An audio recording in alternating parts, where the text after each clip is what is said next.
Meu nome é Caio Abujade, eu sou médico psiquiatra infantil, especialista em autismo, convidado pela produção da peça Um Estranho Caso do Cachorro Morto para um debate após a peça. O cérebro do paciente com autismo, ele é um cérebro um pouco diferente do nosso.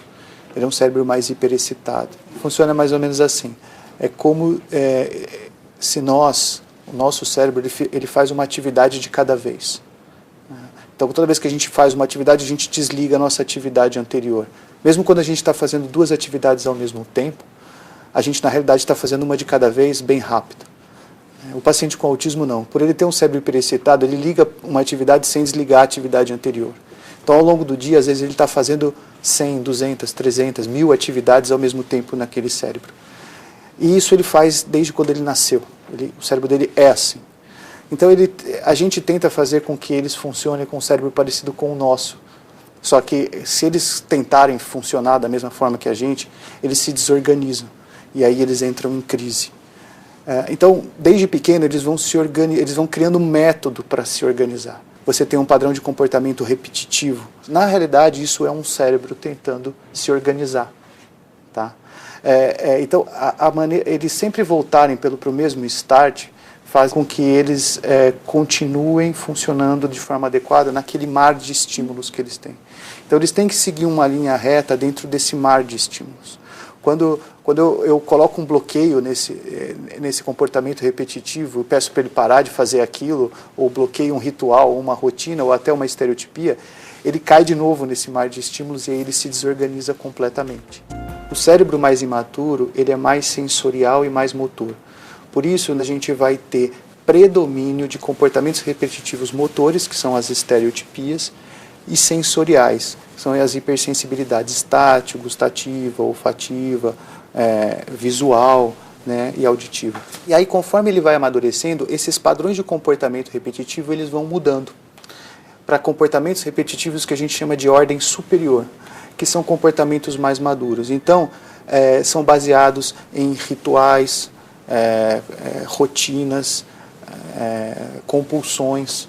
E quando o comportamento repetitivo se torna num padrão exemplar, que aí a gente vai ter as habilidades, quando a gente tem uma coisa que a gente chama de insistência na mesmice, que é quando o paciente começa a estudar temas diferenciados. Então, ele sabe tudo sobre astronomia, sabe tudo sobre os animais, sabe tudo sobre os dinossauros.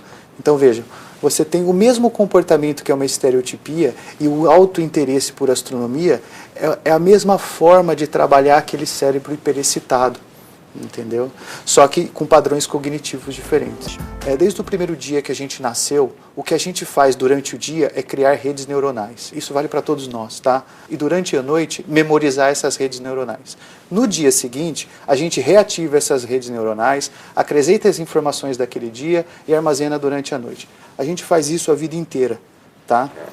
Os pacientes com autismo, eles têm redes de preferência que fazem com que ele se organize. Tá? Eu tenho que atrelar as novas informações do dia a essas redes neuronais de interesse.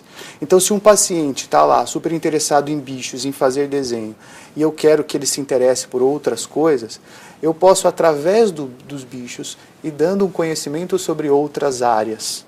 Né? Então, eu quero que ele aprenda sobre o céu. Então eu vou falar que aquele bicho está brincando num lugar ensolarado, que tem nuvens, que tem sol, e aí de repente eu estou falando do céu e deixei os bichos de lado, mas eu estou usando as mesmas redes neuronais. Então nós temos que usar o comportamento repetitivo ao nosso favor e fazer com que ele amplie o espectro de conhecimento em cima desses conhecimentos e dessas situações específicas. A importância de que as pessoas vejam o autista como ele é, e não tentem transformar ele numa pessoa típica, entendeu? Que se a gente conseguir dar para eles o mundo que eles precisam, eles vão se desenvolver super bem. Meu nome é Jorge, eu sou pai de uma menina autista. Eu queria saber se as pesquisas mais avançadas indicam alguma diferença entre as meninas e os meninos que têm autismo. Sim. Mesmo as pesquisas mais antigas já mostravam uma diferença muito grande. As meninas com autismo, elas tendem a ter um quadro um pouco diferente. eu estudei que os quadros das meninas são mais graves na teoria. Só que, na prática, eu não consigo ver essa diferença. Eu tenho uma paciente lá de São Paulo que acabou de terminar o mestrado em Direito, mas ela tem várias dificuldades, enfrentou dificuldades a vida toda, mas conseguiu terminar todo o seu desenvolvimento. Mas eu gosto de analisar muito o indivíduo, porque se você trabalha as dificuldades daquele indivíduo, ele dá saltos e ele melhora, entendeu? Às vezes a gente não está conseguindo encontrar a dificuldade que aquele indivíduo tem, e às vezes demora muito mais para melhorar. Mas se a gente não fizer essa análise individual, a gente não consegue fazer uma leitura adequada.